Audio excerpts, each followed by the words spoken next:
꽃을 사랑한다고 말하면서도 꽃에 물을 주는 것을 잊어버린 여자를 본다면 우리는 그녀가 꽃을 사랑한다고 믿지 않을 것이다. 사랑은 사랑하고 있는 자의 생명과 성장에 대한 우리들의 적극적인 관심이다. 미국 철학자 에리 프롬의 말입니다. 공부에서 재미를 찾을 수 있는 방법에 대해 이야기해 봅시다. 저에게도 도움이 되었으니 여러분들께도 도움이 되리라고 생각합니다. 첫 번째, 좋은 컨디션이 기본입니다. 영양가 있는 식사를 하고 수면을 무리 없이 취해야 합니다. 기계의 구석구석에 기름을 치듯이 정성껏 근육과 힘줄을 단련해야 하지요. 공부는 장거리 레이스고 최고의 덕목은 지속력입니다. 해군의 전함이 몇십 년 동안 바다를 누빌 수 있는 이유는 평소에 철저한 정비 덕분임을 잊어서는 안 됩니다. 둘째, 적극적으로 마음을 내야 합니다. 상대방의 품으로 파고드는 인파이터 복서처럼 공부 안으로 뛰어들어 끊임없이 왜와 어떻게를 물어야 합니다. 자문과 자답으로 머릿속에서 경론을 벌이는 겁니다. 재미는 흥분에서 나옵니다. 멀찍이 떨어져서 팔도 유람하듯 공부에서는 절대로 재미를 느낄 수 없습니다. 재미는 집중에 생깁니다. 다가가지 않으면 사랑할 수 없습니다. 마지막 세 번째, 긍정의 주문을 외워봅시다. 언어에는 힘이 있습니다. 짜증나 라고 10번만 말해보세요. 저절로 기분이 나빠집니다. 우리가 말을 할 때 그 말을 처음 듣는 사람은 우리 자신입니다. 그러므로 우리의 말은 우리를 향한 주문이나 다름이 없습니다. 주문을 신중하게 선택하고 습관을 들입시다. 재미있다, 재미있다, 재미있다. 그런 말이 혼잣말처럼 입에 붙으면 공부는 저절로 재미있어집니다. 365공 비타민, 공부에서 재미를 찾는 3가지 방법의 한 대목으로 시작합니다.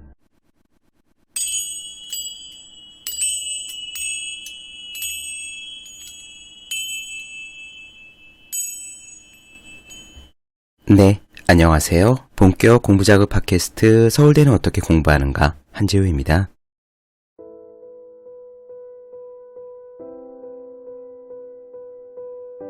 마크 트웨이는 이렇게 말했습니다. 적절한 말이야말로 강력한 힘을 갖고 있다. 최상의 적절한 말을 문득 생각해낼 때마다 마치 감전된 듯한 자극을 받아 우리는 정신적으로 뿐만 아니라 육체적으로까지 강력한 효과를 얻는다.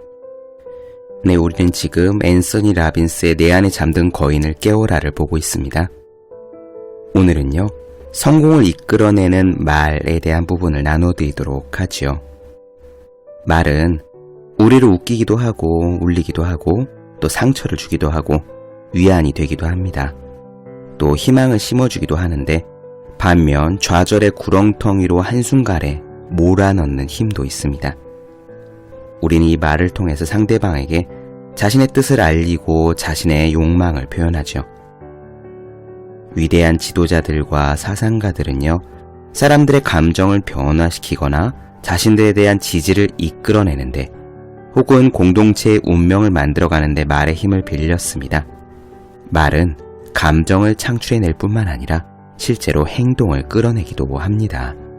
우리가 만약 우리 삶의 경험을 비춰주는 그런 말을 아주 효과적으로 선택하면 우리에게 강력한 감정을 불러일으킬 수도 있습니다. 반대로요, 말을 잘못 선택하면 사람이 순식간에 황폐해질 수도 있죠.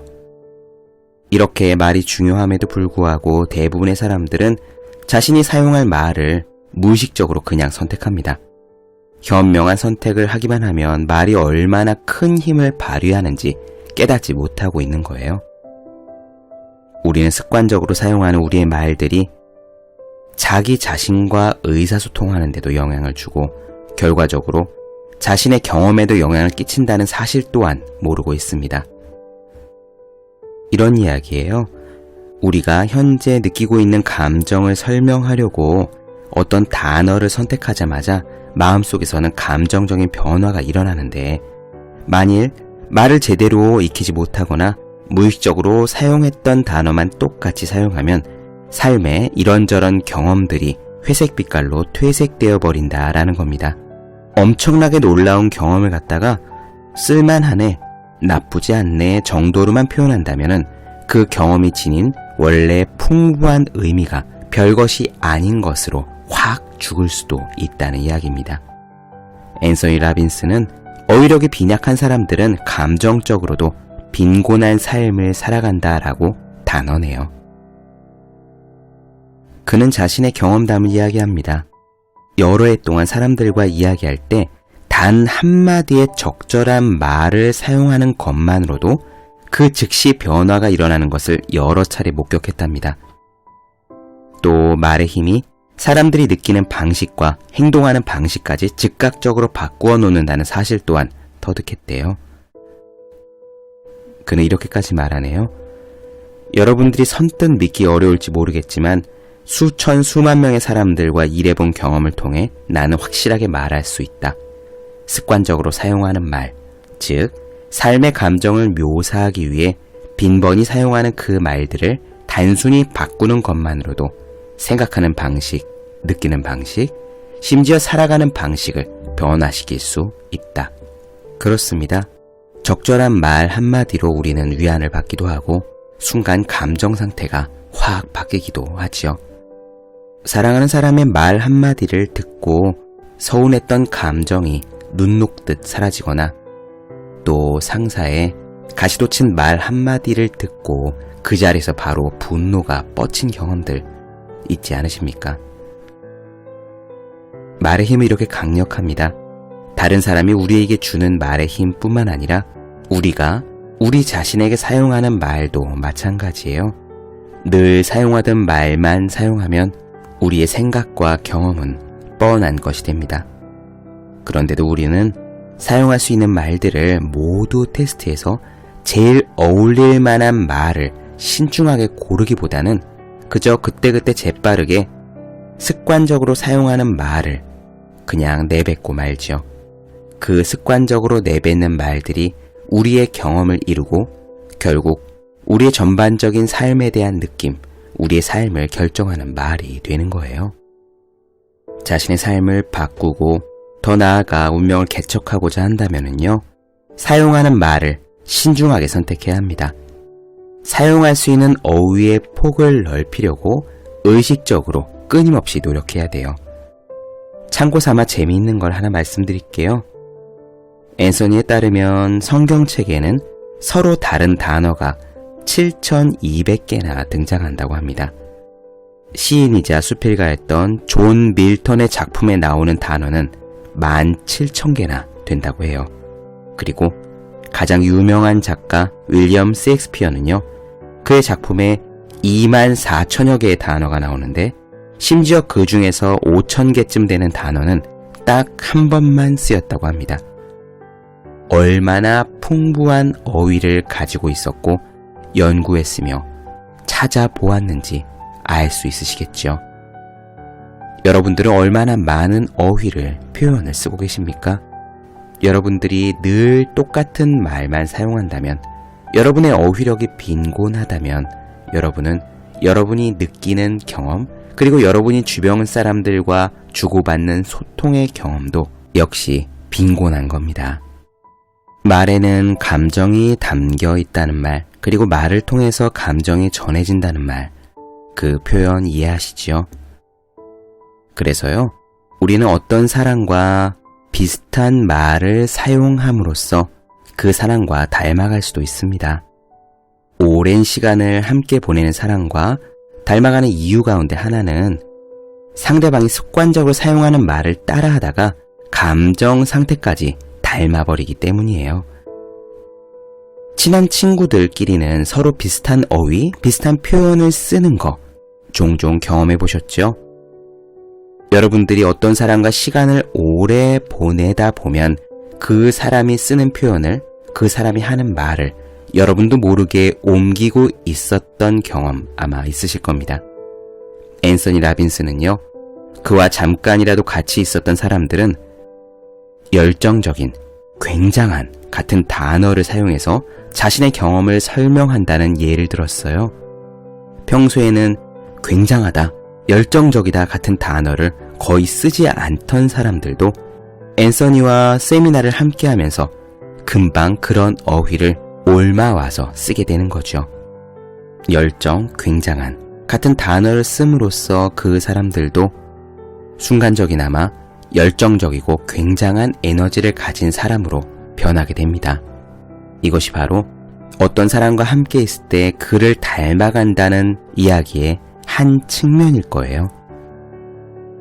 우리는 누구나 다른 사람을 기분 좋게 만들어주고요. 긍정적인 에너지가 있는 사람과 함께하고 싶어 하잖아요. 그것은 곧 그 사람이 쓰는 말에 의해서 우리의 감정도 영향을 받기 때문입니다. 자, 말이 이렇게 재미있는 효과를 가졌다는 사실을 여러분들께서도 이해하셨으니 이제 조금 더 잘 쓸 수 있을지에 대해서 생각을 해봐야겠네요. 대략적인 방법은 이렇습니다. 말로써 우리는 우리의 긍정적이거나 부정적인 감정 모두를 바꿀 수 있다는 것을 알고, 부정적인 감정은 약화시키고 긍정적인 감정은 끌어올리는 방향으로 말의 힘을 활용하는 거예요. 크게 두 가지입니다. 부정적인 감정에 대해서는 조금 강도가 낮은 어휘를 사용함으로써 우리의 부정적인 감정을 낮추고요. 긍정적인 감정에 대해서는 보다 새롭고 강력한 표현을 의식적으로 사용함으로써 우리의 에너지를 좀 더 고양시키는 방향으로 조금씩 나아가는 겁니다. 예를 들어 볼게요. 화가 난다는 말 종종 쓰시죠? 습관적으로 화난다, 화난다 라고 말하시는 분들도 계실 겁니다. 그 말을 조금쯤 강도를 약화시킬 수 있는 다른 표현들로 대체할 수도 있을 거예요. 이를테면 지금 내가 정신이 번쩍 든다, 각성했다, 마음이 좀 편치 않다, 마음이 좀 염려스럽다 등등 조금 약한 표현을 쓰면서 우리는 우리가 분노한 상황을 스스로 컨트롤할 수 있습니다. 스스로 화났어, 나 지금 엄청 열받았어 라고 얘기를 하면 점점 화가 커지게 됩니다.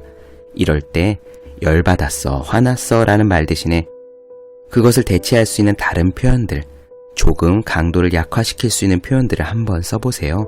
순간 화가 조금쯤 줄어듭니다. 실패했다 라는 말 대신에 그것을 긍정적인 면에서 조금쯤 다르게 표현해보는 것도 나쁘지 않을 겁니다. 나는 좀 실수를 했어. 이번에 무언가를 좀 배웠네. 약간 미끄러졌네. 같은 표현들도 좋습니다. 또 뭐뭐는 너무너무 싫다라는 표현도 종종 쓰시죠. 그렇게 부정적인 표현을 쓰기보다는 뭐뭐가 더 좋다, 이렇게 해주면 더 좋을 텐데 라고 말하는 습관을 들여보십시오. 무척 반짝반짝하고 긍정적인 사람이라는 평가를 받으실지도 모릅니다. 여러분들 주변에서 밝고 성격이 좋다고 생각되는 분들 한번 떠올려 보세요. 왜 학교든 동아리든 직장이든 참 성격 좋다, 따뜻하다 하시는 분들 있으시잖아요. 지금 그분들 한번 떠올려 보세요. 그분들이 그리고 화가 났을 때, 짜증이 났을 때, 실패했을 때, 무엇이 싫을 때 그런 경험들을 어떻게 표현하는지 한번 곰곰이 떠올려 보세요. 밝고 따뜻하다라는 평가를 받는 분들, 항상 행복해 보이는 분들은 화난다, 열받는다, 실패했다, 좌절했다, 나는 뭐가 너무너무 싫다, 이런 식의 강력한 부정적인 말들은 잘 쓰지 않습니다. 그런 표현을 조금 따뜻하게 돌려서 누그러뜨려서 이야기하죠. 또 있습니다. 여러분들이 불안하신 경우에요. 나 지금 불안하다, 불안해서 미치겠어 라는 말을 쓰느니 그것을 조금 순화해서 미심쩍다, 어떻게 될지 궁금하네 라는 식으로 표현하면 여러분의 감정이 순간 누그러집니다. 이렇게 부정적인 말을 습관적으로 내뱉는 것을 좀 강도를 줄여서 이야기하는 것, 이것이 한 가지 전략이 되겠고요. 또 한 가지는 긍정적인 경험에 대해서 좋은 말을 더 좋은 말로 강화시켜서 내놓는 방법이 있을 겁니다. 보통 우리는 좋은 거 보면은 좋네, 멋있네, 맛있네 이렇게 간단히 표현하곤 하죠. 습관적으로 늘 쓰던 표현만 쓰는 겁니다. 명심하십시오. 어휘의 빈곤은 경험의 빈곤과 똑같습니다. 우리는 좋은 경험에 대해서 평가할 때 평소에 이런 표현을 잘 쓰지 않을 거예요. 활기 넘친다, 최상이다, 눈부시다, 굉장하다, 완전히 매료됐다, 끝내준다, 열렬하다, 환상적이다, 믿을 수 없을 만큼 어쩌어쩌하다. 어떻습니까? 여러분들 이런 말 쓰시는지요? 그러면은요, 잠깐 여러분 주변에서 엄청나게 에너지가 넘치시는 분들, 감정적으로 행복이 넘치시는 분들, 그런 분들을 한번 떠올려 보세요. 혹시 여러분 주변에서 생각하기가 힘들다면 이렇게 에너지가 넘치는 사람의 전형인 캐릭터라던가 아니면은 연예인, 영화배우 한번 생각해 보시기 바랍니다. 그러면 그런 분들은요, 이런 단어를 쓰기에 이상하지 않은 것처럼 느껴지실 거예요. 이런 강렬한 단어들이 어울린다는 말입니다. 황홀하다, 가슴이 설렌다, 매혹되었다, 마음을 사로잡았다, 열정적이다, 압도적이다, 완벽하다, 자신만만하다, 더 이상 좋을 수가 없다, 정말 환상적이다. 어떠십니까? 에너지가 넘치는 사람들은 이런 단어를 사용한다고 해도 어색하지 않으시죠? 우리도 역시 우리가 사용하는 어휘를 현명하게 조절함으로써 우리의 감정 상태 그리고 경험을 바꿀 수 있습니다. 앤서니 라빈스는 이런 적이 있었대요. 어떤 사람이 이렇게 이야기했답니다. 누가 나한테 했던 이런 짓을 생각하면 정말 화가 나요. 그래서 앤서니 이렇게 되물었대요. 당신은 화가 났습니까? 아니면 상처를 받았습니까? 그 질문을 던지는 것만으로도 사람들은 상황을 다시 되돌아보게 된답니다. 이런 건 어떨까요?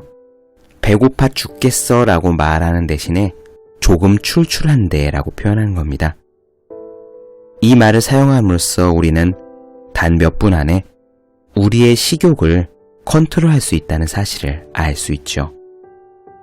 우리는 우리가 사용하는 말을 바꿈으로써 우리의 감정 상태를 조절할 수 있는 겁니다. 네, 어떻게 들으셨습니까? 요지는 이겁니다. 우리가 사용하고 있는 말은 곧 우리의 경험과 감정이라는 거예요. 그래서 평소 습관처럼 쓰는 말을 신중하게 선택할 필요가 있다. 우리 자신의 감정 통로를 컨트롤하는 것이 우리의 말인데, 또 우리가 사용하는 말을 바꿈으로써 주위 사람들의 인식까지 바꿀 수 있습니다. 사실 그런 분들 있지 않습니까? 스스로 생각하기에 마음씨가 여린 편인데요. 그래서 주위 사람들은 이분을 거친 사람이라고 생각하는 겁니다. 자신이 쓰는 말 때문이죠. 이와 비슷하게 주위 사람들로부터 원하지 않는 평가를 받지는 않습니까? 몸이 건조한 사람, 감정이 없는 사람, 차가운 사람이라는 평가를 받을 수도 있어요. 이런 분들은 혹시 아무리 좋은 것을 보아도 그저 그냥 응, 좋아 수준으로 대답했기 때문인지도 모릅니다. 맛있는 요리를 만들어서 가족에게 짜잔 내놓았는데 응, 나쁘지 않네 정도로 이야기하는 배우자가 있다고 생각해 봅시다. 요리하고픈 마음이 드십니까? 그런 겁니다. 말을 컨트롤함으로써 우리는 다른 사람과 소통을 잘 할 수도 있는 거죠. 재미있는 예 하나 말씀드릴게요. 나폴레옹의 이야기입니다. 나폴레옹은 유럽으로 원정을 다니면서요. 전쟁 말이에요. 전쟁.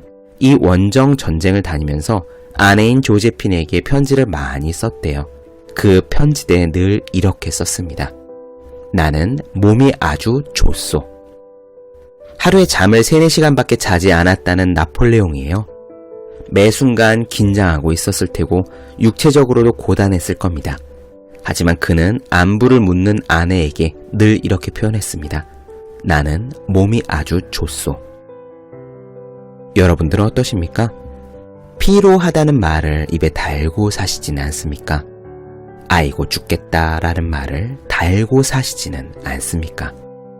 아니면 실제로 몸은 굉장히 피로해도 나는 몸이 좋아, 컨디션이 좋아 라고 일부러 말하십니까? 제가 강의 나갈 때 종종 쓰는 방법이 있습니다. 예전에 말씀드린 적이 있는 것 같은데요. 강의를 시작하기 전에는 늘 떨리죠. 앞에 사람들이 꽉 차 있으니까 그렇습니다. 예전보다는 덜하지만 지금도 떨리는 건 마찬가지예요. 그래서 저는 의식적으로 이렇게 생각합니다.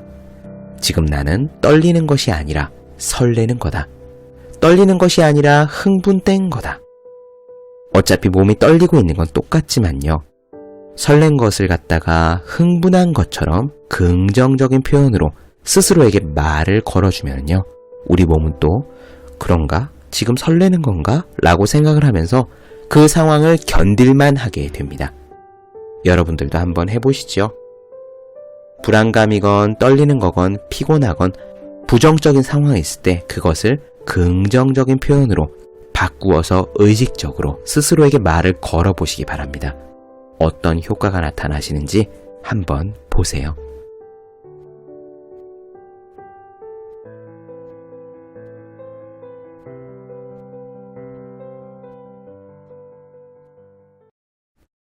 네, 본격 공부작업 팟캐스트 서울대는 어떻게 공부하는가?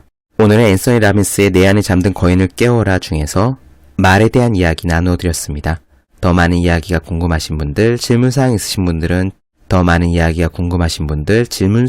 분들은 제 네이버 블로그 허생의 즐거운 편지, 다음 카카오 브런치 한조의 브런치, 인스타그램에서 해시태그 서울대는 어떻게 공부하는가 검색해 주시면 되겠습니다. 또 매일매일 공부하시는 분들, 여러분 주변에 매일매일 공부하시는 그분들을 위해서요. 하루 한 페이지씩 읽고 공부할 의지를 북돋는 책, 보기만 해도 공부하고 싶어지는 365 공비타민을 선물해 주시면 좋겠습니다. 오늘은 여기까지 할게요. 저는 다음 시간에 뵙겠습니다. 여러분 모두 열심히 공부하십시오. 저도 열심히 하겠습니다.